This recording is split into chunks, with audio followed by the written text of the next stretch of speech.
నాకు recruiter call చేస్తున్నాడు, resume కూడా షార్ట్ లిస్ట్ అవుతుంది, కానీ ఇంటర్వ్యూ షెడ్యూల్ కావట్లేదు. ఎందుకు? సో దీనికి కొన్ని సాలిడ్ రీజన్స్ ఉంటాయి. మనం వన్ బై వన్ చూద్దాం. నెంబర్ 1, మీ రెజ్యూమ్ షార్ట్ లిస్ట్ అవుతుందంటే దానికి కారణం కొన్ని కీవర్డ్స్ మీ రెజ్యూమ్లో ఉండడము, లేకపోతే కొంతవరకు మీ రెజ్యూమ్ ATS కంప్లైంట్ అయి ఉండడం వలన షార్ట్ లిస్ట్ అవుతుండొచ్చు. కానీ మీ resume as a totality job description ఏదైతే ఉందో ఆ కంప్లీట్ జాబ్ డిస్క్రిప్షన్కి మ్యాచ్ అవ్వకపోవటం. ఫర్ ఎగ్జాంపుల్ మీ రెజ్యూమ్లో జావా కావాలని అడిగాడు, మీరు జావాని ఎక్కడో మెన్షన్ చేసి ఉంటారు, వచ్చని చెప్పుంటారు, కానీ ఆ కంప్లీట్నెస్ అనేది మీ రెజ్యూమ్లో లేకపోవడం, అది నెంబర్ 1 రీజన్. నెంబర్ 2 రీజన్ ఏంటంటే, మీ దగ్గర ఉన్న కంపెనీ మీ రెజ్యూమ్లో ఏదైతే మెన్షన్ చేశారో దాన్ని మీ ఇంటర్వ్యూ ఎవరైతే కాల్ చేశారో రిక్రూటర్ ముందే ప్రీ చెక్ చేయడం. ఫర్ ఎగ్జాంపుల్, మీరు చాలాసార్లు నోటీస్ చేసినట్టు మీకు కాల్ చేయగానే ఏమంటారు, మీ వర్క్ ఎక్స్పీరియన్స్ గురించి చెప్పండి, tell me about your work experience అంటారు. మీరేం చేస్తారు, నేను I have worked in XYZ company and that company there I have worked as a developer or automation tester and this is what I have done అని చెప్పేసి మీరు మాట్లాడతారు. కొన్ని companies ఏంటంటే మీ పాన్ కార్డ్ నెంబర్ ఇవి కూడా తీసుకుంటారు. సో ఏం జరుగుతుందంటే, కంపెనీస్ దగ్గర black listed companies or fake experience companies అన్నిటి డీటెయిల్స్ ఉంటాయి. మీకంటే ముందు జాయిన్ అయిన క్యాండిడేట్స్ సపోజ్ ఒక ఫేక్ ఎక్స్పీరియన్స్ కంపెనీని పెట్టి వెళ్ళాడు, అది ఫేక్ ఎక్స్పీరియన్స్ అని కంపెనీకి తెలుసు. వాళ్ళు ఏం చేస్తారు, ఒక డీబీలో ఆ కంపెనీ ఆ డీటెయిల్స్ అన్నీ మెయింటైన్ చేసి ఉంచుతారు. మీరు అదే కంపెనీ మళ్ళీ తీసుకెళ్ళి పెట్టి వాళ్ళ ముందున్నారు, వాళ్ళు ఏం చేస్తారు, ప్రీ చెక్ చేస్తారు ఫస్ట్. ఓకే, ఈ ఫలానా XYZ క్యాండిడేట్ ఆ కంపెనీ నుంచి మళ్ళీ తీసుకొచ్చాడు, సో మనకి ఇది వద్దు అని చెప్పేసి మీ డేటాని కూడా మొత్తం వాళ్ళు స్కాన్ చేసి మీ ప్రొఫైల్ని రిజెక్ట్ చేయడానికి ఆస్కారం ఉంటుంది. And most of the times ఇట్లా రిజెక్ట్ చేస్తే కూడా వాళ్ళు రిజెక్ట్ చేసామని మీకు చెప్పరు. దట్స్ కంపెనీస్ చెప్తే అలా బాగానే ఉంటాయి, బట్ ఏం చేస్తారంటే వాళ్ళు మిమ్మల్ని ఒక బ్యాకప్ ఆప్షన్ కింద పెట్టేసుకుంటారు. బ్యాకప్ ఆప్షన్ కింద పెట్టుకుంటే ఏంటంటే, ఫస్ట్ ఈ జెన్యూన్ ఎక్స్పీరియన్స్ క్యాండిడేట్స్ లేకపోతే ఆస్పైరింగ్ క్యాండిడేట్స్ ఉంటారు, వాళ్ళందరూ అయిపోయి ఒకవేళ వాళ్ళతో సెలెక్ట్ కాకపోతేనో వాళ్ళ దాంతో మీకు వర్కౌట్ కాకపోతేనో మిమ్మల్ని వాళ్ళు కాంటాక్ట్ చేయడం స్టార్ట్ చేస్తారు. సో ఇది second reason.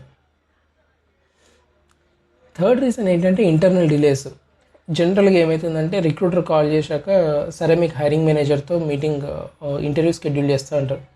Hiring manager available ఉన్నాడు, లేదా హైరింగ్ మేనేజర్ మీతో మాట్లాడితేనే దానిపైన ఇంకొక లేయర్ ఆఫ్ ఇంటర్వ్యూ అవ్వాలి, ఆ పర్సన్ అవైలబుల్ ఉండరు. ఒక్కోసారి ఇద్దరు కలిసే ఇంటర్వ్యూ తీసుకుందాం అనుకుంటారు, వీళ్ళుంటే వాళ్ళు ఉండరు. ఒక్కోసారి అప్రూవల్స్ లేట్ అవ్వచ్చు.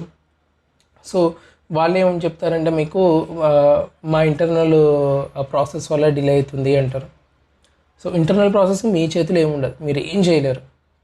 But still what you can do is just follow up with the company. మీరు లాస్ట్ టైం కాల్ చేసినప్పుడు, మిమ్మల్ని కాంటాక్ట్ చేసినప్పుడు మీరు ఇంటర్నల్ ప్రాసెస్ అన్నారు, so call recruiters hiring managers busy ఉన్నారు, అవైలబుల్ లేరన్నారు. When will be the good time to schedule an interview? I'm really looking forward to join your company and get an interview from your expertise. ఇలా మీరు ఎప్పుడైతే mail చేస్తారో వాళ్ళని contact చేస్తారో, ఏమైందంటే candidate aspiring అయితే ఉన్నాడు, మనం కన్సిడర్ చేద్దాం అని చెప్పేసి వాళ్ళు కూడా మీ క్యాండిడేచర్ని కన్సిడర్ చేసే అవకాశం ఉంటుంది. అండ్ ఇంపార్టెంట్లీ ఇది మరీ అంత పెద్ద ప్రాబ్లం అయితే కాదు, కెరీర్ గ్యాప్ ఉండడం.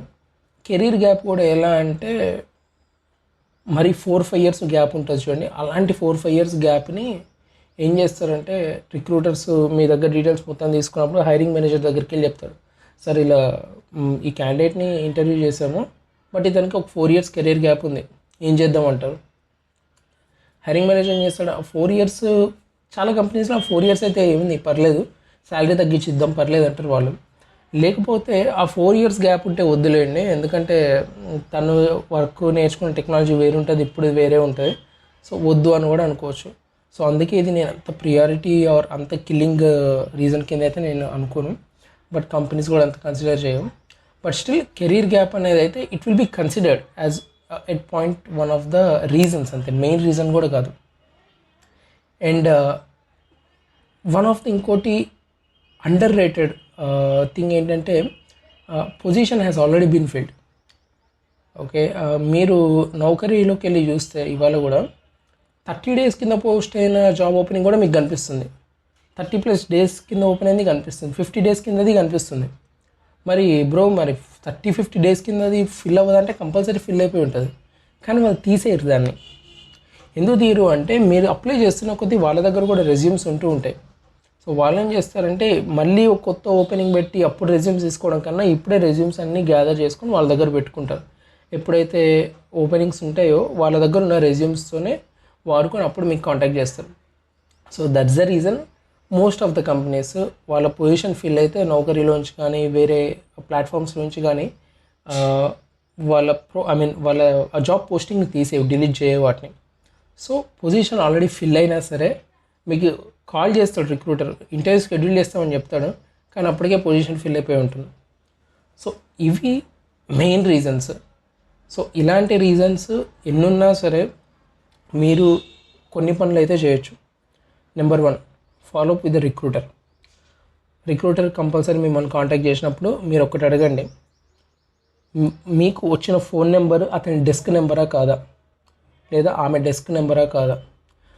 మొబైల్ ఫోన్ నెంబర్ నుంచి వస్తే విచ్ ఇస్ గ్రేట్. నేను ఎప్పుడైనా మీకు ఫాలోఅప్ చేయడానికి ఈ నెంబర్ కాల్ చేయొచ్చు అని అడగండి. చేయొచ్చు అంటే హ్యాపీగా చేయండి. ఎప్పుడు చేయాలి బ్రో అంటే ఒక 1 week 2 weeks గ్యాప్ ఇచ్చి చేయండి. జనరల్గా ప్రాసెస్ మీది ఏం కావాలన్నా ఒక 1-2 weeks పడుతుంది కాబట్టి. సో నెక్స్ట్, మీది సపోజ్ షెడ్యూల్ అయింది ఇంటర్వ్యూ, కానీ ఫర్దర్ రౌండ్ ఇంటర్వ్యూ పెడతా ఉన్నారు కానీ అది పెట్టలేదు. సో దానికి మీరు ఈమెయిల్ చేయండి మళ్ళీ ఆ రిక్రూటర్ ఈమెయిల్ మీకు ఆల్రెడీ మీ రెజ్యూమ్ షార్ట్ లిస్ట్ అయ్యి ఉంది, వాళ్ళు మాట్లాడతారు. మీకు ఆల్రెడీ ఇంటర్వ్యూ షెడ్యూల్ చేసినప్పుడు ఒక మెయిల్ వచ్చి ఉంటుంది, your interview will be schedule on April 10th so and so time, అది వచ్చి ఉంటుంది కదా. సో అక్కడ కూడా మీరు you can revert back.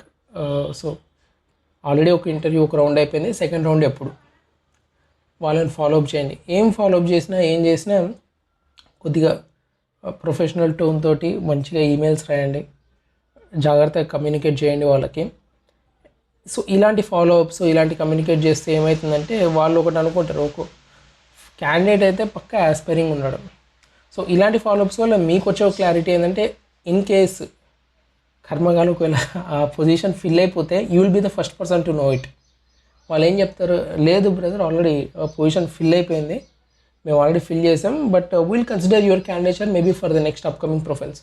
So మీకు కూడా మెంటల్ టెన్షన్ ఉండదు, కాల్ చేస్తా అన్నాడు చేయలేదు, ఏంటి ఇంకా పెడతా అన్నాడు రెజ్యూమ్, మనకి షార్ట్ లిస్ట్ చేస్తా అన్నాడు కానీ కాలేదు, ఎందుకు ఇట్లా అయింది, ఇవన్నీ మెంటల్ టెన్షన్ మీకు కూడా ఉండదు.